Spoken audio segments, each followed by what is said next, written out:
Hello दोस्तों। तो अभी हम देखने वाले हैं कुछ नीट में आए हुए अच्छे क्वेश्चन जो कि हमारे एनसीईआरटी से कंप्लीटली बेस्ड होंगे। और साथ साथ आप साइड में देख सकते हैं, यहाँ पे लिखा हुआ भी है एनसीईआरटी के 6 पेज नंबर पे ये क्वेश्चन बनाया गया है। तो कुछ सेल के चैप्टर से स्टार्टिंग कर रहे हैं। ये हम रोज एक सीरीज चलाएंगे जिसमें अच्छे क्वेश्चन लाए जाएंगे एनसीईआरटी बेस्ड।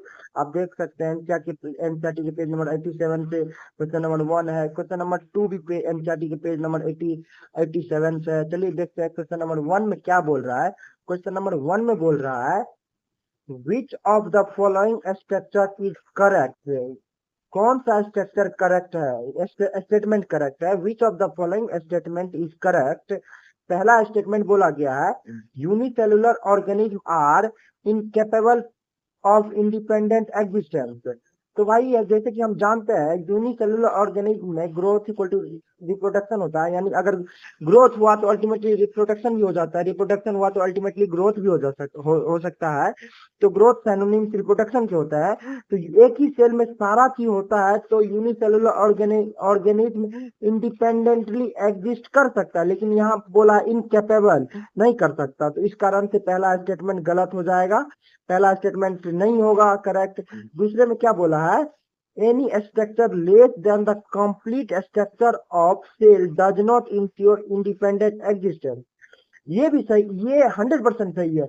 ऐसा कोई भी स्ट्रक्चर जो कि एक सिंगल सेल से कम है वो एग्जिस्ट नहीं करेंगे इंडिपेंडेंटली। वो एक जैसे आप बोल सकते हैं माइटोकॉन्ड्रिया, माइटोकॉन्ड्रिया सेमी ऑटोनोमस होता है, सेल के अंदर रहते हैं माइटोकॉन्ड्रिया। अगर हम उसे बाहर लाएंगे तो माइटोकॉन्ड्रिया सेल से छोटा है, तो माइटोकॉन्ड्रिया इंडिपेंडेंटली एग्जिस्ट नहीं करेगा, लेकिन सेल करता है क्योंकि सेल सेल से बड़ा कोई भी चीज इंडिपेंडेंटली एग्जिस्ट कर सकता है, लेकिन एक सेल से, सिंगल सेल से छोटा कोई भी चीज इंडिपेंडेंटली एग्जिस्ट नहीं कर सकता। तो हमारा आंसर हो जाएगा ऑप्शन नंबर 2, करेक्ट आंसर हो जाएगा हमारा ऑप्शन नंबर 2। चलिए आगे देखते हैं आगे क्या बोला गया है। क्वेश्चन नंबर 2 देखते हैं। क्वेश्चन नंबर 2 में क्या है, the method use to determine the ultra structure of cell organelle is. कौन सा मेथड है जो कि सेल के अंदर के स्ट्रक्चर को इजी से डिटरमाइन करने में मदद किया। ये भी पेज नंबर 87 से आया हुआ क्वेश्चन है, एनसीईआरटी के पेज नंबर 87 से, सेल चैप्टर से। तो यहाँ क्या बोला, ऑप्शन में क्या दिया है देखिए, auto radiography, light microscopy, electron microscopy and phase contrast microscopy. Electron microscope के डिस्कवर होने के बाद जो सेल का जो अल्ट्रा स्ट्रक्चर अंदर का जितना भी ज्यादा सारा स्ट्रक्चर था इजिली विजिबल हुआ, उसे इजिली डिटरमाइन किया गया। तो हमारा आंसर चला जाएगा, हमारा आंसर चला जाएगा ऑप्शन नंबर सी, 2 का option number C, electron microscope. चलिए आगे देखते हैं आगे क्या बोला गया है। आगे वाले क्वेश्चन में देखते हैं क्या बोला गया। क्वेश्चन देखते हैं हम, क्वेश्चन नंबर 3 देखते हैं। क्वेश्चन नंबर 3 में क्या है, चलिए देखते हैं। क्वेश्चन नंबर 3 में क्या बोला है, Schwann proposed cell theory according to which. ये भी क्वेश्चन है पेज नंबर 88 का, एनसीईआरटी के पेज नंबर 88 का ये क्वेश्चन है। बोल रहा है Schwann propose cell theory according to which. Schwann ने जो सेल थ्योरी दिया था किस चीज के अकॉर्डिंग पे दिया था। तो स्वान एक यानी जूलॉजिस्ट था। स्वान एक जूलॉजिस्ट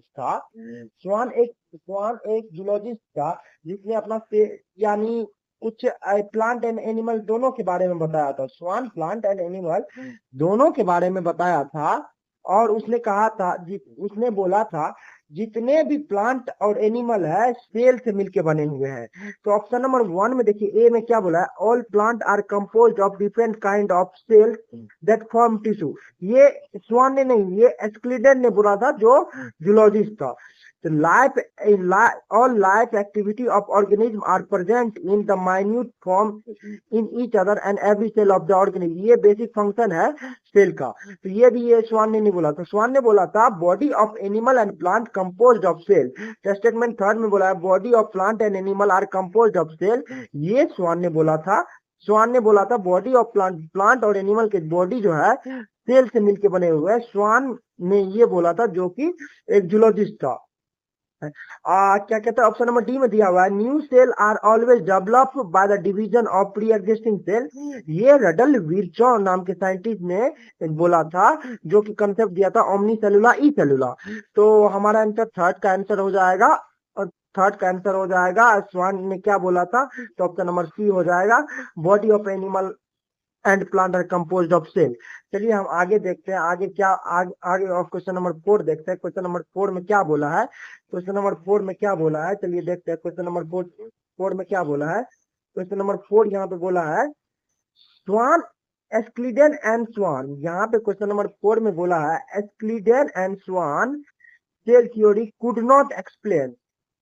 एस्क्लिडेन एंड स्वान का जो सेल थ्योरी है, क्या एक्सप्लेन नहीं कर पाया। ये भी क्वेश्चन यानी एनसीईआरटी के पेज नंबर 88 का ही क्वेश्चन है। ये ध्यान से यहाँ इधर हाईलाइट कर देते हैं, ये देख लीजिए, पेज नंबर 88 का क्वेश्चन है, क्या एस्क्लिडेन एंड स्वान का जो सेल थ्योरी है, क्या एक्सप्लेन नहीं कर पाया। ये क्या कहता है, cell form from pre existing cell, how new cell are formed, body of animal are composed of cell, ये बता दिया था। Cell have a thin outer layer called plasma membrane, ये भी इन्होंने बता दिया था। ये बस ये नहीं बता पाए थे जो नया सेल है वो कैसे बनेंगे। एस्क्लिडेन एंड स्वान का जो सेल थ्योरी था, ये नहीं बता पाए थे नया सेल है ये कैसे बनेगा। तो ये इन्होंने नया सेल पुराने सेल से अराइज होगा, ये रडल विर्चो ने बताया था। New cell arise from pre existing cell. तो हमारा यानी 4 का आंसर चला जाएगा ऑप्शन नंबर 2। तो ऑप्शन नंबर 2 यानी बी नंबर 4 का आंसर चला जाएगा। चलिए हम आगे देखते हैं, क्वेश्चन नंबर कितना है, क्वेश्चन नंबर 5 देखते हैं।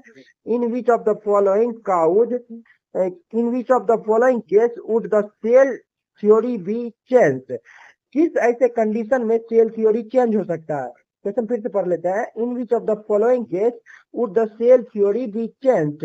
ये भी क्वेश्चन एनसीईआरटी के पेज नंबर 88 का है। क्या बोला है, किस कंडीशन में सेल थ्योरी चेंज हो सकता है। तो कंडीशन कुछ ऐसा होगा जो सेल थ्योरी में अभी नहीं गया होगा। चलिए हम देखते हैं क्या ऑप्शन ए में क्या बोला है, identifying a microorganism that can reproduce on its own without cell। कोई भी माइक्रो ऑर्गेनिज्म अगर बिना सेल के रिप्रोड्यूस कर रहे हैं, तो इस कंडीशन में क्या सेल थ्योरी में चेंज आएगा। तो एक बात सोचिए, क्या इस कंडीशन में सेल थ्योरी में आएगा। सेल थ्योरी क्या बोलता है, कोई भी ऑर्गेनिज्म तभी रिप्रोड्यूस करेगा जब उसके पास सेल होगा। कोई भी ऑर्गेनिज्म तभी, यानी cell are divide from pre existing cell. अगर पहले से सेल है तब वो डिवाइड करके नया सेल बनाएगा। अगर पहले से सेल ही नहीं है तो नया सेल वो बना ही नहीं सकता है। पहले से सेल होगा, डिवीजन सेल होगा तभी डिवीजन होगा।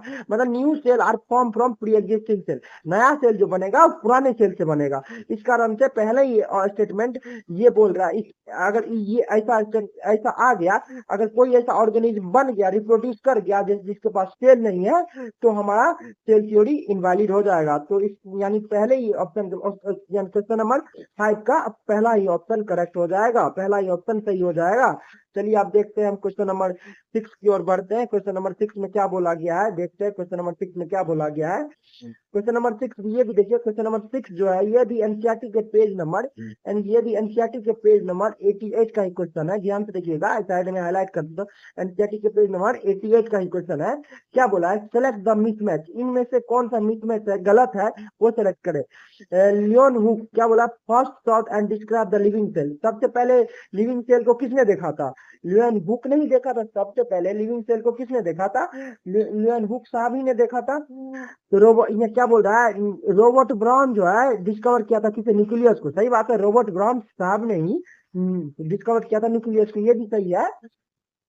स्वान जो है, स्वान जो एक स्वान जो जूलॉजिस्ट था, उसने बोला था सेल वॉल यूनिक कैरेक्टर है प्लांट सेल का। तो सिर्फ सेल वॉल सिर्फ प्लांट में मिलेगा, presence of cell wall unique character of plant cell. ये भी 100% सही है, ये भी सही है। आगे चलते हैं, आगे क्या बोला है, फिर स्वान स्वान स्वान स्वान क्या स्वान क्या ये स्वान बोला था, all plant are composed of different kind of cell. ये स्वान का स्टेटमेंट नहीं है, ये स्क्लिडन साहब का स्टेटमेंट है कि जितने सारे प्लांट है वो डिफरेंट काइंड ऑफ सेल से बने हुए हैं। ये स्क्लिडन साहब जो एक बोटनिस्ट थे उसका स्टेटमेंट है। तो 6 का मिसमैच हो जाएगा, यानी 6 का आंसर हो जाएगा हमारा, 6 का आंसर हो जाएगा हमारा थर्ड नंबर, जो कि इनकरेक्ट है। थर्ड नंबर हमारा आंसर हो जाएगा। चलिए अब 7 देखते हैं, 7 में क्या बोला गया है। 7 देखते हैं, 7 में क्या बोला गया है, under what circumstances would the cell theory be violated, किस कंडीशन में हमारा सेल थ्योरी वायलेट होगा। तो आगे इसमें क्या, ये भी एनसीईआरटी के पेज नंबर 88 का ही क्वेश्चन है। देखिए ये क्या बोला, किस कंडीशन में हमारा सेल थ्योरी वायलेट हो जाएगा, मतलब सेल थ्योरी यानी सेल थ्योरी अप्लीकेबल नहीं होगा, अप्लीकेबल नहीं होगा। क्या बोला, if microscopic organism are found having cellular structure. क्या बोला, माइक्रोस्कोपिक ऑर्गेनिज्म मतलब यूनिसेलुलर ऑर्गेनिज्म के पास सेलुलर स्ट्रक्चर होगा तो क्या हमारा सेल थ्योरी वैलिड नहीं होगा।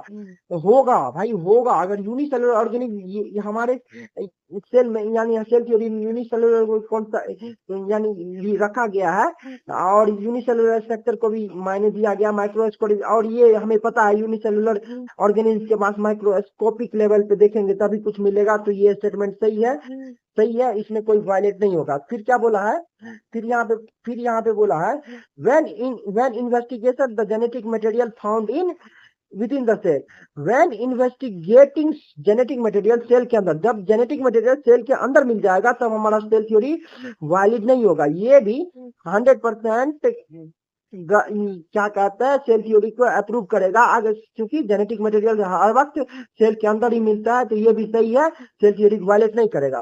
क्या बोल रहा है, if scientist discover a new cell arise from pre existing cell, scientist discover होंगे कि बोलेंगे new cell arise from pre existing cell, ये भी 100% सही है, न्यू सेल अराइज होता है प्री एग्जिस्टिंग सेल से, ये हमारे सेल थ्योरी का एक स्टेटमेंट ही है, तो ये भी ऑप्शन नंबर डी भी सही है। ऑप्शन नंबर सी में क्या, ऑप्शन नंबर सी देखते हैं क्या बोलता है, if non living crystal structure are found to be exhibited cell like property, अगर कोई नॉन लिविंग थिंग्स जैसा प्रॉपर्टी एग्जिबिट करने लगा, दिखाने लगा, यानी नॉन लिविंग क्रिस्टल है, मान लीजिए आपके पास कोई बॉल ही है, अगर वो बॉल लिविंग चीज के जैसे अपने आप प्रॉपर्टी दिखाने लगे तो हमारा सेल थ्योरी इनवैलिड हो जाएगा।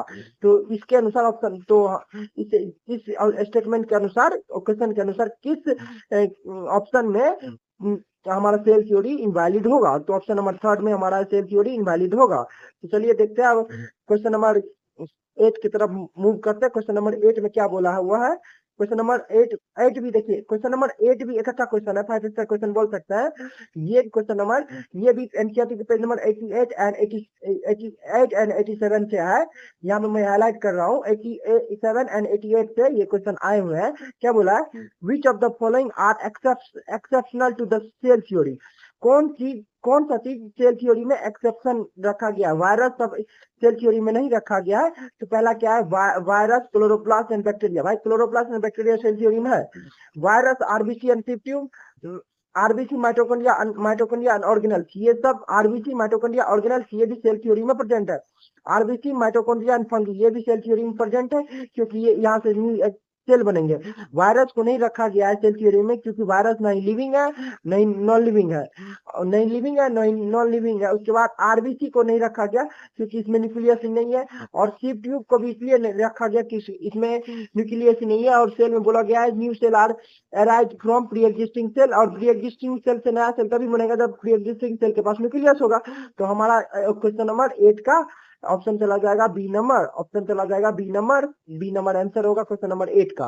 तो चलिए आगे देखते हैं, क्वेश्चन नंबर 9 बोलते हैं, क्या बोला है, कंसीडर द फॉलोइंग साइंटिस्ट, यानी AB Leeuwenhoek, Matthias Schleiden, Bichat और Schwann, how many of scientist are known for cell and cell related discovery, इन चारों में से कितने साइंटिस्ट सेल रिलेटेड डिस्कवरी के लिए जाने जाते हैं। ये क्वेश्चन भी एनसीईआरटी के पेज नंबर 88 से आया हुआ है। तो इनमें से आपको अगर पता होगा, आप अगर जानते होंगे, तो ल्यूएनहुक साहब ने लिविंग सेल खोजा था, लिविंग सेल के बारे में बताया था, एस्क्लिडन साहब ने सेल थ्योरी में कंट्रीब्यूट किया था, और स्वान साहब ने भी सेल थ्योरी में कंट्रीब्यूट किया था, और बाइचार्ट साहब का कोई सेल यानी सेल से रिलेटेड किसी भी चीज में कोई कंट्रीब्यूशन नहीं है। तो हमारा आंसर यानी थ्री को छोड़ के सारे हो जाएंगे, मतलब 3 साइंटिस्ट हो जाएंगे, तो हमारा आंसर हो जाएगा क्वेश्चन नंबर 9 का ए number 3।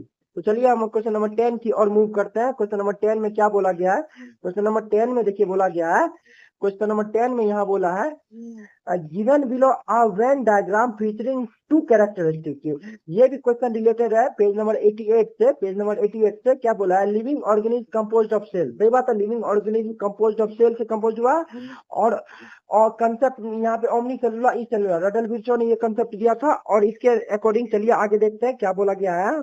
Which of the following pair would you relate this above diagram, इस अबव डायग्राम में कौन सा चीज हमें कौन चीज रिलेट कर सकता है। यानी स्वान साहब ने सेल डिस्कवरी दिया था, नहीं स्वान साहब ने सेल डिस्कवरी नहीं दिया था, तो ये गलत हो जाएगा, ये गलत हो जाएगा। आगे चलते क्या, स्क्लीटन शाह ने सेल थ्योरी दिया था, सेल थ्योरी दिया था। रडल विर्चो साहब ने सेल थ्योरी दिया था, या एबी लियन हुक ने सेल डिस्कवरी दिया था। तो एबी लियन हुक ने सेल डिस्कवरी ये भी नहीं दिया था, ये भी नहीं दिया था। अब बचा रडल विर्चो साहब और क्या कहता है स्क्लीडन साहब। तो देखिए मेजर कंट्रीब्यूशन जो सेल थ्योरी में ओमनी सेलुलर, यहाँ पे omni cellular e cellular concept भी रडल विर्चो ने दिया था, ओमनी सेलुलर ई सेलुलर का कंसेप्ट भी रडल विर्चो ने दिया था। और यहाँ पे स्क्लीडन साहब ने सेल थ्योरी में कंट्रीब्यूट किया था, लेकिन सेल थ्योरी का अल्टीमेट फॉर्म जो आया मॉडिफाई करके वो रडल विर्चो के साहब के अनुसार आया। और यहाँ पे क्या बोला गया है, living organism composed of cell से। और ये सेल जो है नया, ये सेल जो है omni cellular e cellular concept पे आता है, मतलब new cell are arise from pre existing cell, नया सेल पुराने सेल से बनता है। इन दोनों स्टेटमेंट को कंप्लीटली वेरीफाई करता है रडल विर्चो साहब का सेल थ्योरी वाला स्टेटमेंट। तो हमारा यानी 10 का आंसर चल जाएगा, हमारे 10 का आंसर चल जाएगा, 10 का आंसर चल जाएगा ऑप्शन नंबर सी।